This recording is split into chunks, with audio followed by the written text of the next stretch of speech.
Campo de treino, campo de jogo, campo de voo. Essa foi a tônica do Flamengo nessa semana. Ufa, com muita turbulência, uma pane no final do primeiro tempo, o Flamengo conseguiu passar pelo Estudiantes. Agora, com carimbado o passaporte para a semifinal da Libertadores, é hora de fazer a conexão para o Campeonato Brasileiro e no domingo enfrentar o Corinthians.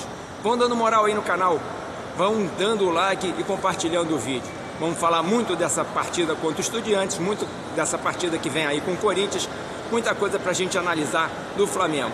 Canal Alexandre Lucas Flá e você aqui, ó, no aeroporto Santos Dumont. O Flamengo não vai vir pra cá não, o Flamengo vai lá pro Tom Jobim, aqui o pai da aviação.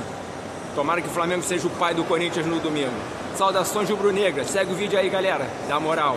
Muito bem, né? Aterrissamos aqui agora pra gente dar notícia depois dessa passagem pelo aeroporto Santos Dumont. Agora estamos aqui para conversar sobre Flamengo Estudiantes, primeiramente, né? Primeiramente pedindo para todo mundo chegar junto aí, dando like. Quem está chegando pela primeira vez aqui no canal, muito prazer, muito bem-vindo. Canal Alexandre Lucas Flá, um canal de conversa e interação total, comentários respondidos quase em tempo real. Vamos lá, o Flamengo fez uma partida sofrível nessa quinta-feira, deixou todo mundo apavorado, assustado. Personagem do jogo, vamos chamar aqui o personagem do jogo, foi esse moço aqui, né? O nosso goleiro Rossi, que no gol do Estudiantes, para muita gente falhou, para alguns chegou a ser até um frango, para mim passa longe de frango.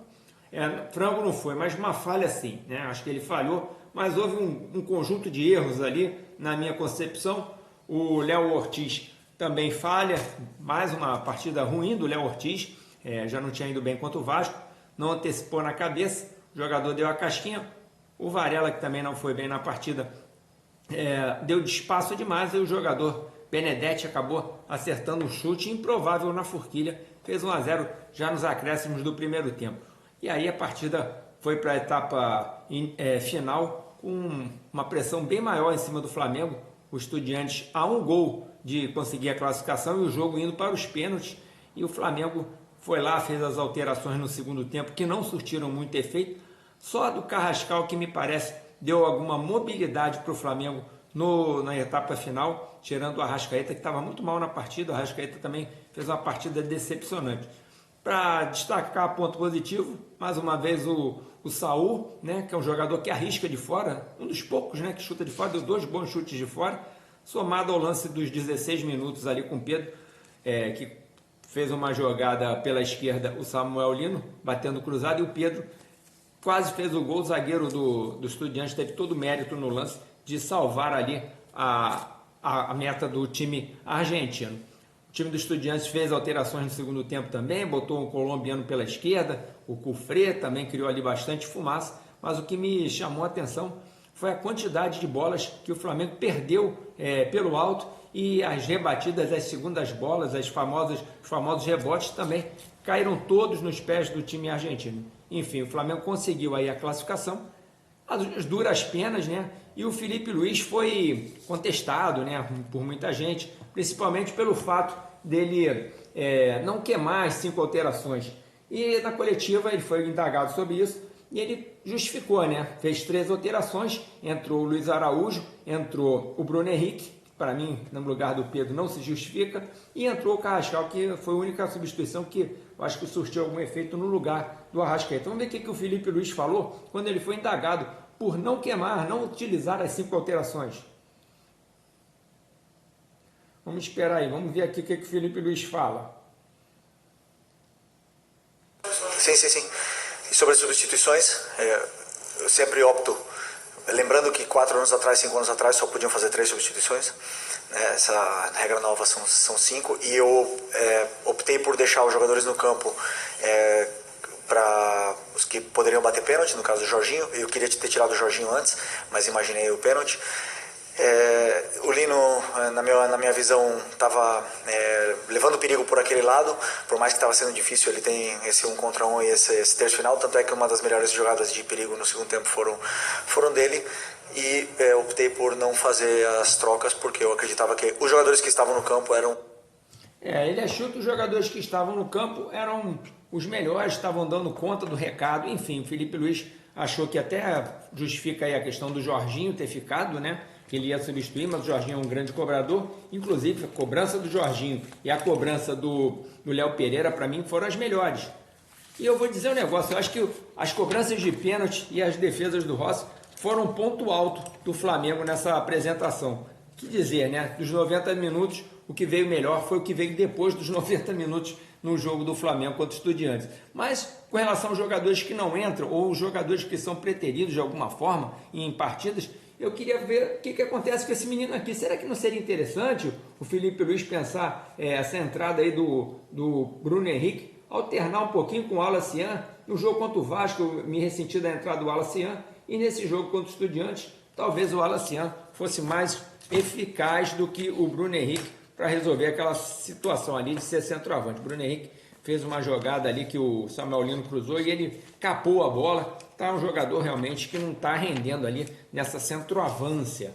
O que vocês acham? Bote aí nos comentários. Vocês sabem que aqui é interação total. Então a opinião de vocês é tão ou mais válida do que a minha, porque vocês somam demais aqui no canal. Quero trazer mais amigos para cá, quero que vocês tragam seus amigos para cá, porque aqui a gente conversa sempre nos comentários. Então vamos aqui analisar, para fechar a questão Libertadores da América, o chaveamento, né, da Libertadores da América estava assim, ó, né? O Flamengo com o Estudiantes, e aí eu já vou aqui tirar o Estudiantes do nosso caminho, vou fazer o velho xizinho aqui no Estudiantes fora, tá? Estudiantes fora. Na nossa chave, o Racing com o Vélez fora. Então, Flamengo e Racing nas semifinais, perfeito? Flamengo e Racing desse lado nas semifinais, que serão jogadas dia 22 e 29 do mês de outubro, as semifinais da Libertadores. Do outro lado da chave, surpreendentemente para mim, o São Paulo foi para o espaço, eliminado pela LDU, e o Palmeiras eliminou o tradicional River Plate. Então, dos quatro argentinos que nós tínhamos na quarta de final, só sobrou o Racing de Avejaneda, que é o nosso adversário. Flamengo e Racing, LDU e Palmeiras são os jogos das semifinais. Um detalhe interessante, mas não preocupante, é que todos os times que se classificaram conseguiram 2 vitórias, o Racing, o Palmeiras e a LDU, com exceção do Flamengo, que ganhou no Rio e perdeu na Argentina e resolveu a sua vida nas cobranças de penalidade máxima. Falando aí em Libertadores e falando automaticamente no nosso concorrente direto na Libertadores, que está do outro lado da chave, mas no brasileiro também, né? Que é o Palmeiras.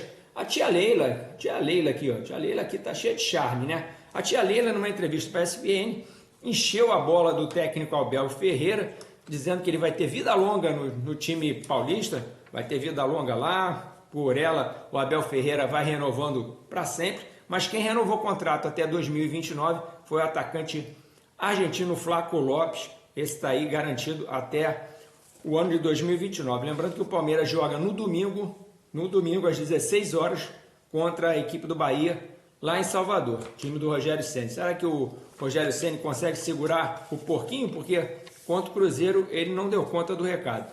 Se o Palmeiras tiver um resultado positivo, eles vão ficar por algumas horas até o Flamengo entrar em campo contra o Corinthians às 20h30. Eles vão ficar liderando o campeonato brasileiro. Já imaginou como é que vão ficar os amiguinhos lá da 011, né? O desespero e a alegria total daquela galera. Com relação aos times aqui do Rio de Janeiro, eles também vão jogar, né? Pelo Campeonato Brasileiro. Eu vou dar a informação aqui deles. No momento, o freguês tem vez aqui no nosso canal. Você sempre vai ver esse cuidado com os nossos co-irmãos aqui do Rio de Janeiro, né? Porque eles realmente também fazem a nossa alegria, né? Então vamos falar aqui, ó, os três. Vamos começar pelo time do Botafogo. O Botafogo, que é o melhor colocado entre os três, está em quinto lugar, 40 pontos, mas tem 24 jogos, né? O Botafogo enfrenta exatamente o Fluminense nessa rodada, no domingo, às 16 horas. Está com desfalque na zaga, está com a zaga desfalcada, né? O Alex Barbosa, Alexander Barbosa, ganhou o terceiro cartão amarelo, e o Pantaleão foi expulso depois do jogo contra o Grêmio, uma bolha danada no jogo lá do Sul, e o Botafogo perdeu assim os seus 2 zagueiros de área. No Fluminense, a novidade é técnico novo, Zubeldia é técnico do Fluminense, o Renato pediu o boné, foi embora, e o Marcão, que poderia assumir o comando do time contra o Botafogo, não vai assumir. Quem já, o Zubeldia já está lá dando os treinos, chegando aí essa semana, chegou ontem, no Rio de Janeiro, já está acertado aí que o Fluminense vai comandar o time tricolor contra o Botafogo. Fluminense que foi eliminado na Sul-Americana, e tem o Vasco, né, no compromisso da Copa do Brasil. O Vasco da Gama, que é o fiel da balança. O Vasco da Gama é o fiel da balança da liderança do campeonato, de quem diria, né, que vai jogar com o Cruzeiro e na próxima rodada enfrenta a equipe do Palmeiras. Vejam só que situação, né? E o Flamengo tem compromisso no domingo, né? Nesse domingo agora, dia 28, vai enfrentar a equipe do Corinthians às 20h30 lá na Neoquímica Arena. Lembrando que o Flamengo faz um treino no sábado no CT do São Paulo, CT da Barra Funda, para enfrentar o time do Corinthians. Corinthians que é uma zona, uma bagunça generalizada, questão da presidência do Corinthians, muita confusão, né? O time sofrendo aí processo tudo quanto é lado, zagueiro Kaká querendo o dinheiro dele, enfim, além dos desfalques. O Corinthians vem desfalcado, bem desfalcado. O Memphis Depay está com edema na coxa direita, posterior da coxa direita. O volante Charles também com dores no joelho direito, também provável desfalque. O Depay não vai para o jogo, né? E André Carrijo e Rodrigo Garro também são desfalques, já sem retorno previsível. Quem vibrou com a classificação do Flamengo, né, ou pelo menos desejou a classificação do Flamengo, foi o atacante Zaratio do Racing. Aí vocês vão me perguntar, mas o Zaratio é torcedor do Flamengo? Não. Por que então, Alexandre, que o Zaratio ficaria feliz com essa classificação do Flamengo para as semifinais da Libertadores? Simplesmente porque o Zaratio estava querendo que o Flamengo se classificasse, que é questão de vingança, né? O Zaratio era atacante do Atlético Mineiro no título da Copa do Brasil do ano passado, então agora que ele está jogando pelo time azul e branco da Avejaneda, ele está querendo ver se consegue aí um saborzinho de vitória, se vingando aí dessa questão aí do Flamengo contra o Racing. O Racing que é treinado por um treinador bem, né, visceral, né? Gustavo Bastos, né? Gustavo Costas, né? Costas. O cara é nervoso, 62 anos, 10 anos ele foi atleta do time de Avejaneda, e o cara é realmente um treinador enérgico na beira do campo. Seria a antítese do nosso treinador, que é um treinador bem paradão. O que vocês acham? O que vocês gostam? Um treinador mais enérgico, mais estilo treinador do Racing, ou um treinador tipo pensador, como o nosso treinador Felipe Luiz? O que vocês preferem? Bota aí nos comentários. Agora eu quero falar desse jogador aqui, ó. O Michael, que não foi relacionado, não foi lá para a Argentina, né? Não fez parte do grupo dos relacionados. O Michael, que está praticamente há mais de 3 meses sem jogar. A última partida do Michael foi contra o Los Angeles FC pelo Mundial de Clubes. Isso faz tempo, hein? Ele alega dores no tornozelo. Agora a preocupação toda é que sejam problemas somatizados aí que estão trazendo esse afastamento do Michael, que caiu realmente num momento técnico muito ruim, não tem rendido, sumiu realmente das relações, né, do Felipe Luiz para os jogos. E é um jogador custo-benefício altíssimo para o Flamengo. O que vocês acham? O Michael tem chance? Deve ter outra oportunidade? Vocês acham que ele tem recuperação? Vocês gostariam de ver o Michael voltar ao time do Flamengo? Bota aí nos comentários. Tem muita gente que gosta do Michael, hein? Tem muita gente que se ressente do Michael não ser aproveitado no time. Acredite se quiser. Agora, para a gente finalizar, agradecendo mais uma vez a presença de todos aqui, pedindo para vocês deixarem um like, trazerem amigos para cá, porque Vocês somando aqui vai ajudando muito o canal a crescer, né? A ideia é essa. O canal está batendo aí, chegando para bater a marca ainda dos 900 para a gente poder caminhar para os 1000 inscritos. Isso é muito importante para o canal. Então, indica para um amigo, né? Além de deixar o like, além de compartilhar com o amigo, dá aquela moral, fala que o canal é legal, que as perguntas que vocês colocam são realmente respondidas, que é uma conversa constante aqui nos comentários. Para finalizar, o Flamengo fez uma parceria interessante, né? Uma parceria com a BYD, primeiro clube do Brasil agora a dispor de um ônibus elétrico, né? O Flamengo agora, para botar para os seus atletas aí, centenas de atletas vão poder dispor dessa tecnologia, né? O Flamengo pensando no meio ambiente, e o Flamengo sempre na vanguarda, né? Depois dessa questão aí da ONU, veio o Flamengo tirar mais uma onda.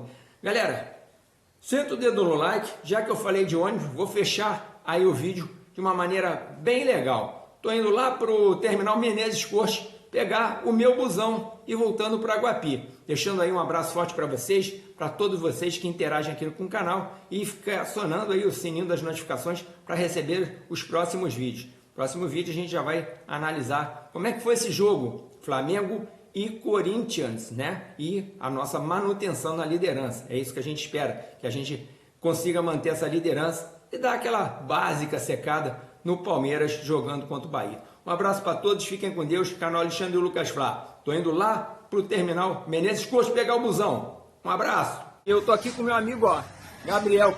Tô dando a moral aqui, ó, na loja. A loja Nação do Mengão, né? A loja aqui, ó. Olha os produtos. Se estiver aqui, ó, de bobeira no centro da cidade, aqui no Castelo. Dá uma moral aqui, valeu? O Flamengo agora tem que voar, né? Mas primeiro a gente passa aqui, porque a realidade é essa. Eu vou pegar meu busão e voltar para Guapi. Um abraço para todos, saudações rubro-negras. Fui!